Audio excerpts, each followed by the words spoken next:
Okay, let's begin our Dharma talk today. As I said at the beginning, we're talking about ethics, and according to at least one of the stories about the Buddha, when he left the palace and went on his venture to seek liberation or moksha, the first thing that he had to learn to do was follow ethical principles. Now, I'm sure he was very aware of a lot of ethical principles at his time, and so this would have been bringing it into the context of the teachings, which, as best we understand it, were probably done from the point of view of the Vedas and how to do meditation from the point of view of the Vedas. And so the principles based on the ethics that he was taught also would have been based on those principles.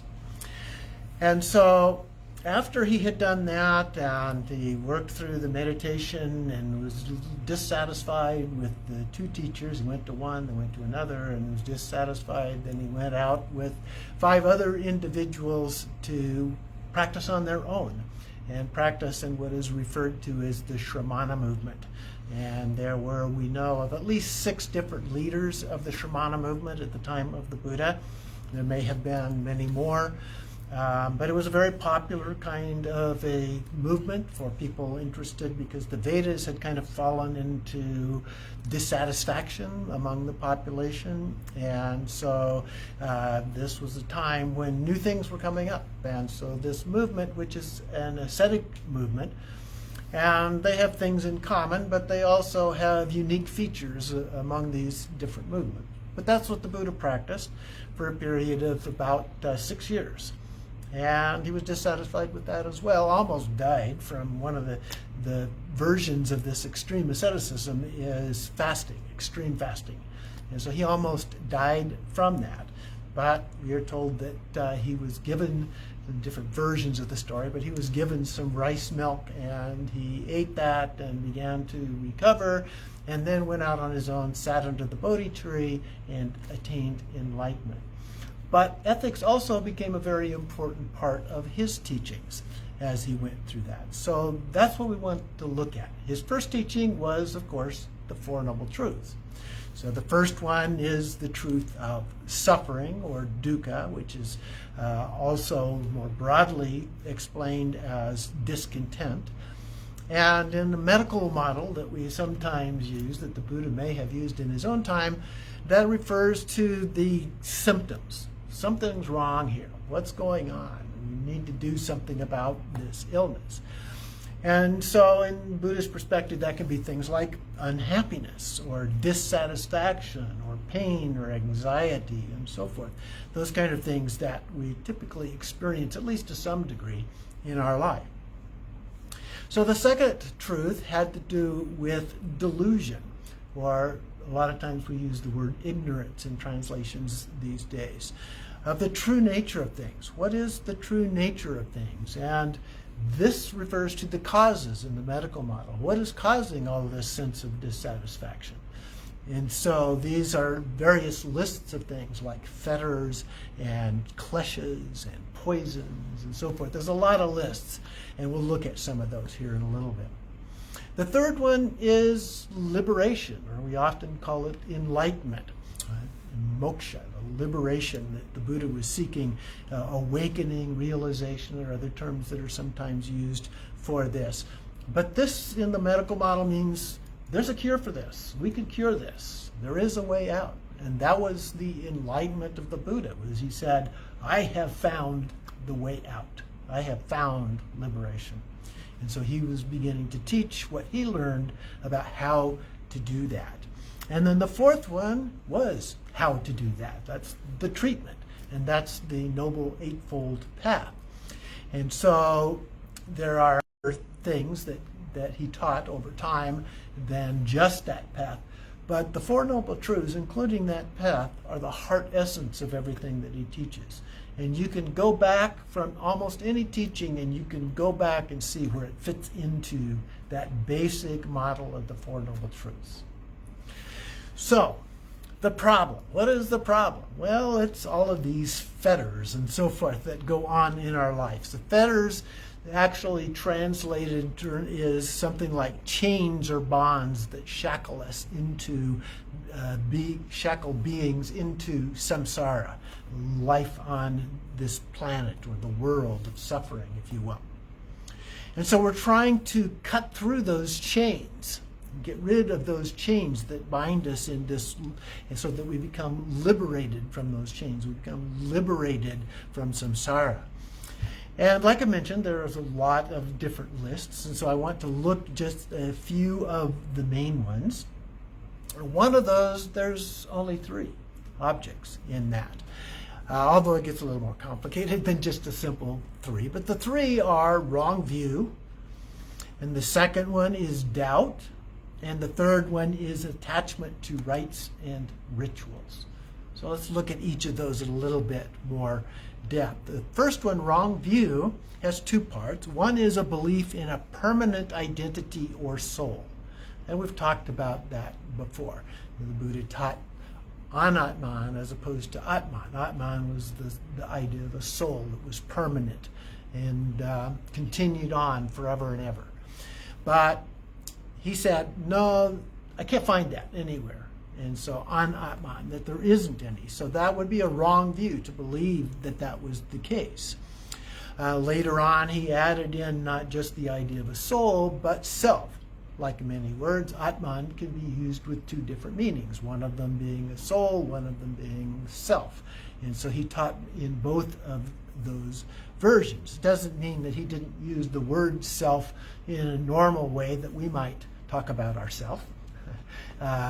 There's that application, but he's talking about it more in a philosophical kind of a view, if you will. The second part, though, is called a fetter of views. It's kind of a collection of different other views that he considered to be wrong as a part of that. So one of them is amoralism.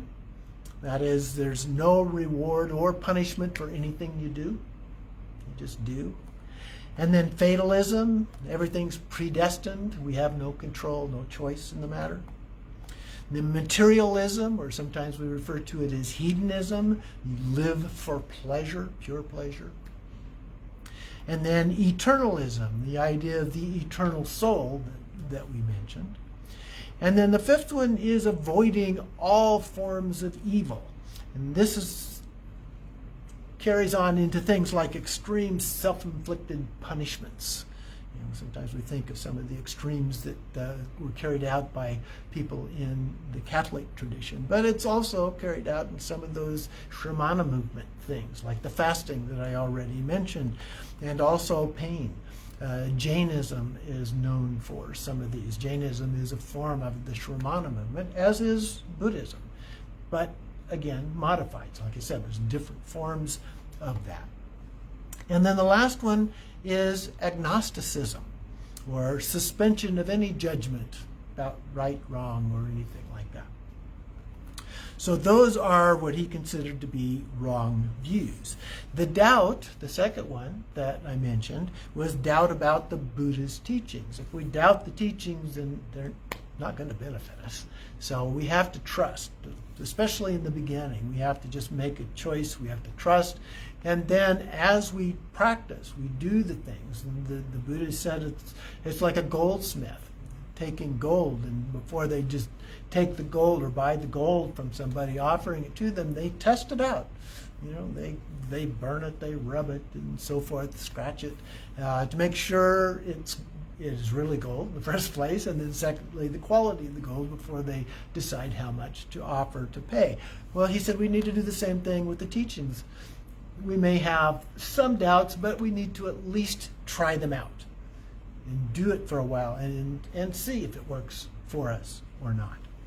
And then the third one, the attachment to rites and rituals, is primarily a reference to the Brahmin tradition. And one of the reasons, actually, that the Vedas kind of went downhill was because they began to focus almost exclusively on different kind of rites and rituals. And you had to pay somebody to do them. You couldn't do them for yourself. Somebody else had to do them for you. And, of course, a lot of people couldn't afford that and so forth. And so it began to kind of create problems as a religious view, so to speak, in the culture. And it began to go down. And so this is what we're referring to, is these kind of rites and rituals. But, of course, Buddhism has taken on all of its own kind of rites and rituals, but we viewed them in a different way. Another list is called the 10 Sutra fetters. A sutra coming from the teachings of the Buddhists. So there is a particular teaching that goes through and has a list of these 10 fetters. Well, it includes the 3 that we just talked about, the wrong view, doubt, and attachment to rites and rituals. But then it adds 7 more. One is sensual lust, and this includes all of the senses. When we lust after things based on our senses, things we like to see, things we like to hear, and so forth. And we go after those. And second one of the 7 is an ill will, harmful intent in some way. The next one is a lust for material existence or rebirth back into this life and go after more and more and more, of course. And then the opposite of that, lust for immaterial existence, like the God realms and so forth, wanting to exist in one of those higher realms. And then conceit, or oftentimes we talk about it in terms of arrogance or pride. Another one is restlessness. Restlessness here basically is an idea of lacking peace as a part of that, or a sense of contentment that the Buddha talks about in his teachings. And the last one in this set is ignorance or delusion, not really understanding the true nature of things. There's another list of 10 that comes from the Abhidharma. Abhidharma are a set, actually several sets, of comments on the Buddhists, trying to explain some of the things that were maybe a little difficult to understand as a part of that. So these are the 10 Abhidharma fetters. And the first one is, there's some overlap here. So the first one is sensual lust, again, all senses. Another one, not on the other list, was anger. And then conceit, wrong view, doubt, attachment to rites and rituals, lust for existence. So they've combined the 2 forms of existence here into just one. And then a couple more new ones, jealousy and greed. And then, again, the ignorance or delusion. So you can see from different forms, we get slightly different lists. There's a lot of commonality, but there are a few differences. Another list that we are familiar with are the 3 poisons. There's also lists of 4, 5, 6 poisons and so forth. But the 3 poisons, the original one is usually translated as delusion, anger, and greed. And those 3. Later it became changed a little bit, modified to a version that we see more commonly of ignorance, attachment, and aversion. A little bit broader categories, but basically the same kinds of things. As householders, you might be interested in this list. There are 7 that are related to householder affairs, a separate list. Destroying life in all forms, stealing, false speech, slandering, coveting and greed, anger and malice, and conceit. Now, those are a little bit like another list that we're familiar with, but we'll come back to that a little bit later. Now, I wanted to read just a little bit out of my book, Innate Happiness, to talk about, share with you some of the things. So you may be familiar with this, have already seen this, but in this book, we talk about 4 different paths of practice, and in each of those, we start off talking about ethics. So here we're talking about the path of individual liberation, and within that, looking at ethics. And so I just want to read the first part of that a little bit here to help give you broader context for what we're talking about. So in the time of Shakyamuni Buddha, training in ethics was a preliminary practice to learning meditation. So you had to learn that first. He continued this tradition as well. And so today there are many vows in the Buddhist tradition, but they can be summarized into 3 sets of vows associated with each of the 3 paths. So we have the path of individual liberation that we're looking at here, the path of altruism, which we'll look at next week, and the path of Tantra that we'll look at the week after. So we'll be doing this over a period of 3 weeks. And while ethics has to do with the right and wrong, the dilemma has always been, how do we determine what is right and what is wrong? And so, also, who determines that? Who gets to set the rules? Do we decide ourselves, or does somebody else decide that for us? Well, the Buddha's principal approach for householders was that you need to determine it for yourself. Now, he did provide some guidelines, and so the criterion that he used is whether or not it's beneficial to your path to liberation. So that becomes the key guide as to whether or not it is something relevant to you.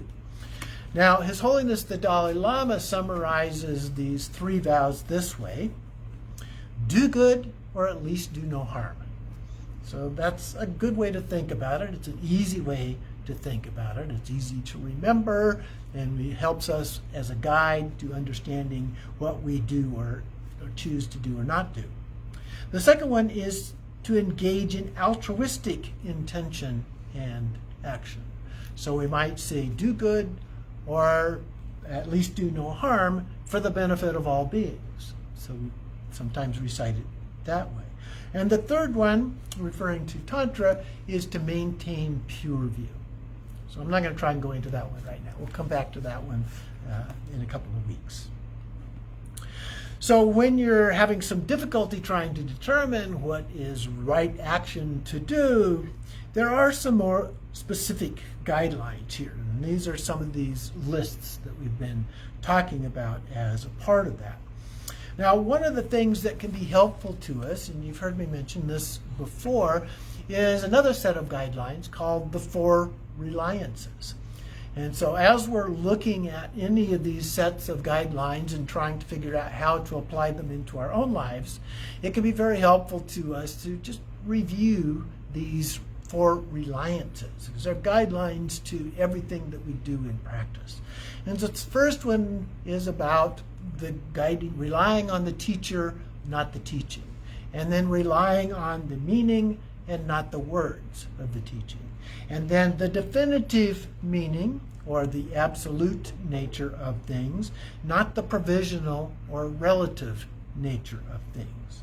And then transcendent wisdom beyond words, concepts, and so forth. Like in the Heart Sutra, it's not this, not that. So we're talking about what it's not rather than what it is, but not ordinary knowledge of things. So those are 4 different ways that we can do it. And we have to decide a little bit about what level we're talking about, not just that there's 4. We need to talk strictly about the transcendent view of things, because the transcendent view of things isn't necessarily applicable to certain decisions that we need to make. Okay? So karma is the foundation of all of this. So we need to understand basically what is karma all about. It provides a basis for good or right actions and avoiding consequences of bad or wrong actions. So that's the basic idea of karma, is helping us with that, because good actions are helpful and bad actions are harmful. So those are the basic ideas here. Now, of course, other traditions also posit lots of different rules. We have commandments, for example, usually from some god as a part of that. Things like the 10 Commandments in the Jewish and Christian Bibles. There are actually 613 of those commandments. We think of the 10 Commandments, but there are actually 613 of those in the Old Testament of the Bible. And so there are fixed approaches to ethical dilemmas, but they sometimes present challenges to us. Well, because contexts differ. And so something in one context may not really work too well in another context. And so in the approach used in the Dharma is that it's not a fixed rule. We have rules, but they're not fixed rules. And so we need to pay attention to those and decide what is appropriate in the situation. And this is sometimes referred to as situational ethics. Now there's problems with situational ethics too, because you can decide something's okay when in fact it's not. But the reverse is true when we have a fixed set of rules too. How do you do something? For example, just to give you one example from the biblical commandments, there are a bunch of rules about temple sacrifices. The temple was torn down. You can't do those. What do you do? Okay, well, now there are some other temples, but some of the things that were done in those are no longer done, like animal sacrifices and so forth. So there are problems with all of those. Some say, well, let's just follow the legal systems. We have laws about what's appropriate to do and what's not appropriate to do. And for the most part, Buddhism accepts that and says, yeah, we should follow the laws of whatever country we live in.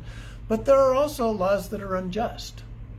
We're starting to see some of those right now, with different laws that are being put in place by states that are very suppressive kinds of laws. And so ethical issues actually go beyond just legal issues as a part of that. So going back to the Shramanas at the Buddha's time, it appears that all of the different Shramana groups believed in the idea of karma.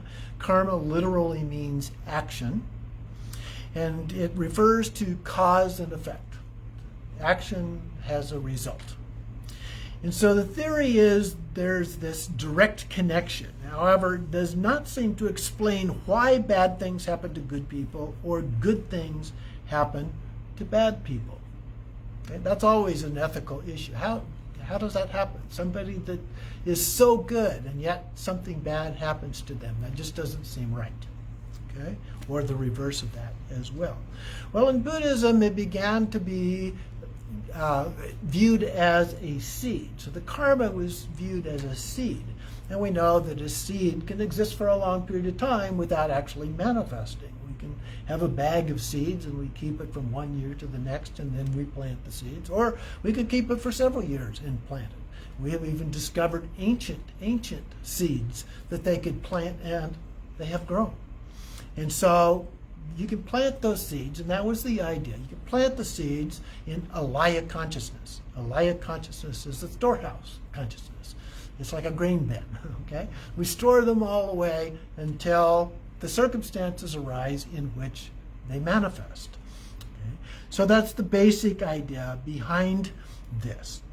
Now, from brain research, another thing that we can look at in this context, we're familiar with the idea these days of the plasticity of the brain. That means our brain can change. It wasn't all that long ago that people thought the brain was fixed, could not change at all in any way. So this forms and strengthens different neural connections in our mind, so they can come, they can deteriorate.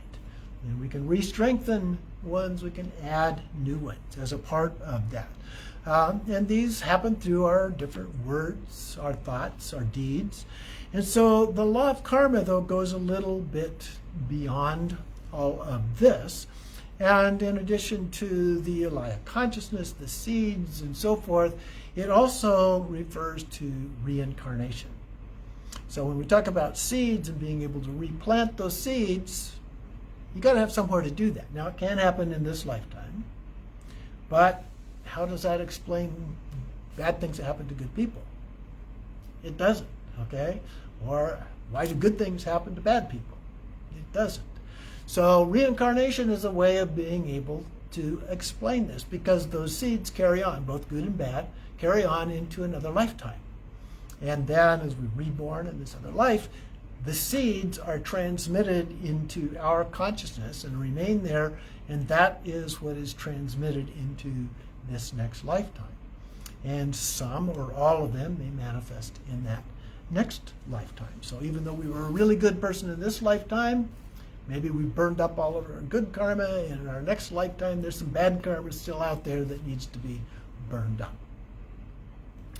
So those are some of the ideas that are related. But there's one that I always like to add to that, because in our tradition, the Buddha taught that you don't have to just let things get burned up, the karma be burned up. We can also purify it. And one of the talks that we did recently was on Vajrasattva. Vajrasattva is a purification practice. There are a number of purification practices. Every Dharma practice, even if it doesn't say so specifically, includes a form of purification. So there are lots of purification practices that go on in the Buddhist tradition. And so that is one of the things that we need to keep in mind. It's not just burning up all that negative karma, or even, for that matter, the good karma, as a part of that. But the Buddha sought to then transcend this through training the mind and ethical actions. So if we change the way we behave, we can overcome this karma that's out there, especially the negative karma. Now, I know that not everybody believes in karma and reincarnation, and that's okay as long as you believe acted as if it was actually true. And if you do that, you're going to get the same result. Okay? So that's really what is important, is your actions and your intention. So that's how we need to focus on that. So let's go back to talk about a little bit about some of the kinds of things that are in some of the other sources here. So we are lay practitioners, so that's a very important part of what we do. And so I've taken a few things about lay practitioners out of this book on Buddhist ethics. Nice big book, as you can see. A lot of comments, and of course, much of it is about monastic rules. Okay? There's lots of monastic rules, and so those are described in here as well. Some of which can be helpful to us, but a lot of them also can just are just not really related to us as lay practitioners. So in terms of lay practitioners, the first thing is that we need to be committed to the three jewels, the Buddha, the Dharma, and the Sangha. And then abide in those in first three special precepts. And the first thing that we do is we take refuge. There's a formal refuge ritual for doing that. If you haven't done that, would like to, let me know, and we can set up a time to do that. So one must not venerate worldly deities as one of these three special precepts. So other worldly deities, spirits, other kind of things. Refrain from injuring others. Don't harm others. And avoid close ties with religious extremists, presumably some forms of non-Buddhists. It doesn't mean that we are against other religions. In fact, most teachings today, the Dalai Lama and others, Khenpo Lama, our spiritual director, say do not have negative views of other religions. But we don't want to get caught up in arguments over things that we don't believe in either, and we don't want others to have a negative effect of ours. And so we need to be careful about how we engage with others in that regard. There's also a list of 5 general precepts here. The first one is do not renounce the 3 jewels, even for the sake of one's life or country. That's a little bit more extreme. The second one is to put one's trust exclusively in the 3 jewels. Now, the 3 jewels are really broad, so it's not like we have a very narrow perspective on things. The third one is to make offerings regularly to the 3 jewels. And so as a part of our practices, when we talked about the preliminary practices, offerings are a basic part of that. There's lots of different ways that we can make offerings, even just mental offerings as we go about our day. If we see something that we think is really nice, we can imagine offering it to all the Buddhas and all sentient beings and so forth as a part of that. The fourth one is to go for refuge with an awareness of benefits and encourage others to do the same. So that refuge is important. Now, we don't go out and try to convert people to Buddhism. That's not our approach. But if people ask questions, we can certainly talk about our practices and why we are Buddhists and those kind of things. And the last one is to prostrate before the Buddhas and depictions of them. And so one of the customs we talked about before, when you enter a room with depictions of the Buddha, it's customary to prostrate. You can either literally do that, full prostration straight out on the floor, or you can do it on your hands and knees and then touch your forehead to the floor, or you can just fold your hands and bow and just imagine that you're doing that as well, especially if some of us get a little older, our body parts don't quite function as fluently and easily as they did when we were younger. So there are 5 lay precepts also. And here we're getting into the ones that we're probably a little bit more familiar with, but you may not be as familiar because they usually are a very concise list. You may not be familiar with the meanings behind some of these. Okay? So that's what I want to go into just a little bit here. So the 5, real quickly: killing, stealing, sexual misconduct, lying, and intoxication. So you're probably familiar with those. But what does killing actually mean in the Buddhist context? Well, it means, first, to abstain from harming living beings. That's much broader than just killing. Okay? Avoid harming living beings. It comes from pre-Vedas. These 5 actually existed before the Vedas, the very ancient rules to help guide civilization, how to get along and in a culture and so forth. So in the Vedas, they actually extended it from just killing humans to even killing animals, okay, and even insects. And then all forms of harm by the Buddha, including harming plants. I bet you didn't know that one, or you may not have known that one. So we're not just harming animals, it's also harming plants. And so we'll talk a little more about that in a little bit. And then killing and eating are treated differently here. We'll talk about vegetarianism in a little bit. But the Buddha treated killing animals differently than eating meat. Okay? 2 different things there, especially in the early tradition. But we'll talk a little bit more about that. Stealing is sometimes translated as taking something that is not given to you. That's a little bit broader definition than stealing the word itself. It includes gains by immoral acts. So, or immoral means, things we do. So we shouldn't be taking advantage of somebody to benefit ourselves, is the basic idea there. Or it says to be free of debts to others, because that kind of binds us in having to do things for others that we may not want to do or may be inappropriate to do. In fact, the word Vinaya that we talk about and use for all of these different rules as a category is becoming free of debts. So there's a direct connection with that principle.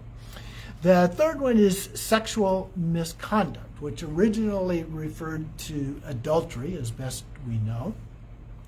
Later, were added some other things like the protected. The protected in the Indian culture included young people. They were before they were of age to engage in sexual acts. If they were engaged to be married, they were protected. And so they were to be avoided.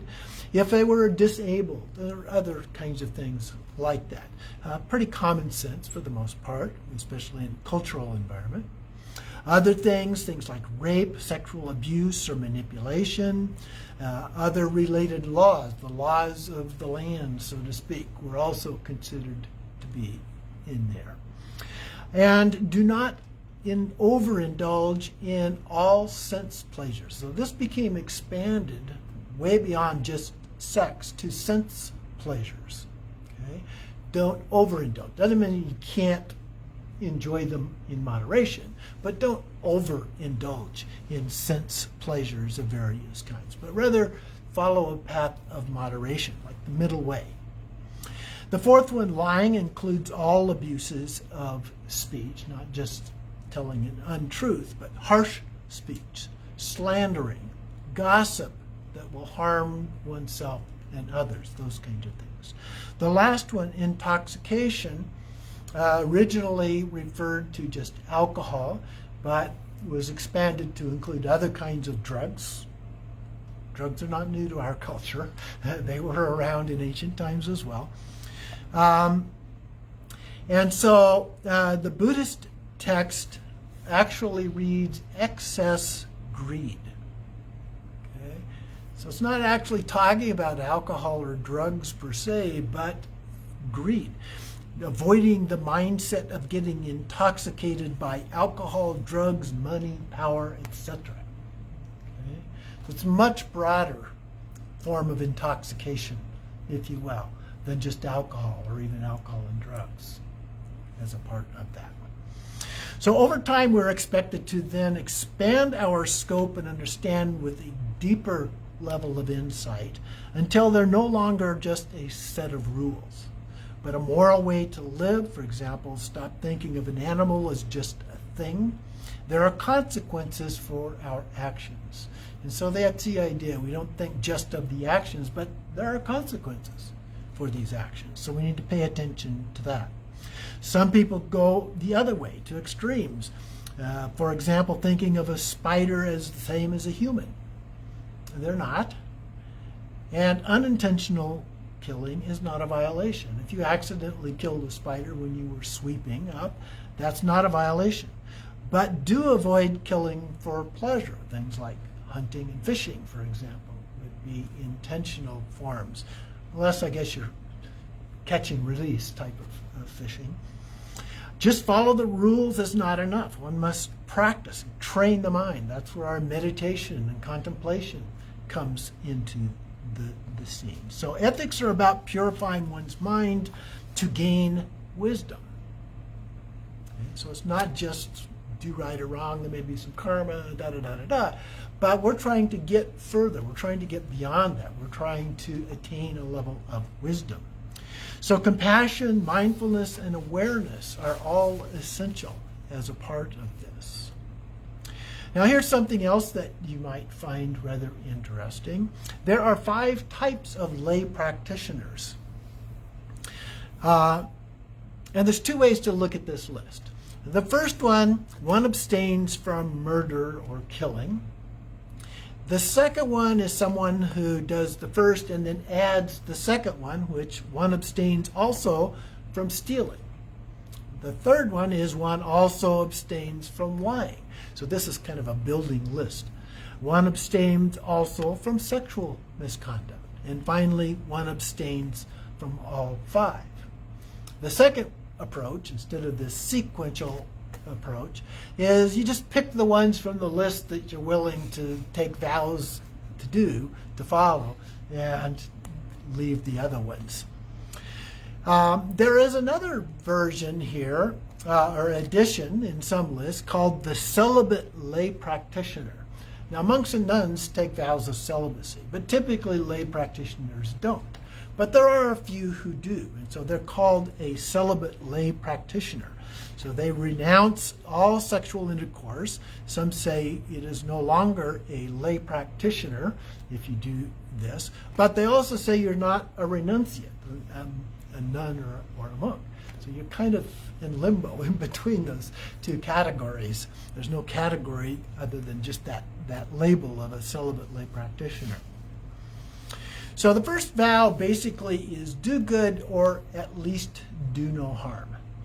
And so those are the key aspects. Intention is critical. What you intend to do and how you act with that. Now, I've got some other things. I said we were going to go into vegetarianism as well, but maybe I'll save some of these. We can continue with some of this next time, and then we'll go on into looking at the path of the Bodhisattva, and some of the vows associated with the Bodhisattva next time. So let's conclude our practice here today. We'll go back to the preliminary practice text and do the closing prayers here. And first, the musical chant Om Ahum Shri. Om Ahum Shri, Om Ahum Shri, Om Ahum Shri, Om Ahum Shri, Om Ahum Shri, Om Ahum Shri, Om Ahum Shri, Om Ahum Shri. And then long life prayer for His Holiness the Dalai Lama. For this realm, encircled by snow-covered mountains, you are the source of every benefit and bliss without exception. Tenzin Gyatso, you who are one with Avalokiteshvara, may you remain steadfast until samsara's end. His Holiness Khenpo Lama Rinpoche. In the Dharma Dhatu, appearing as Amitabha, in the Sambhogakaya form as Wisdom Buddha Manjushri, Padmasambhava's heart son, Sangye Yeshe, incarnated as Padmadana Lingpa in previous life, and Palje Padorje in this lifetime. May your life be longer than the duration of samsara, so that all your virtuous intentions can be accomplished. Please give me your heart blessing, so that my mind is united with yours in the Buddha nature. So I pray. And Yogi Khenpo Drimed Dawa, Emaho, you understand the noble objects of samsara, great teacher. You have realized the intent of the sacred Dharma, Yogi Khenpo. Your Dharma practice is unification of the two. Khenpo Drimed Dawa, stainless moon, may you live long. And then let's just do the dedication. I dedicate the merit of this practice for the benefit of all sentient beings. I dedicate the merit of this practice for the benefit of all sentient beings. I dedicate the merit of this practice for the benefit of all sentient beings.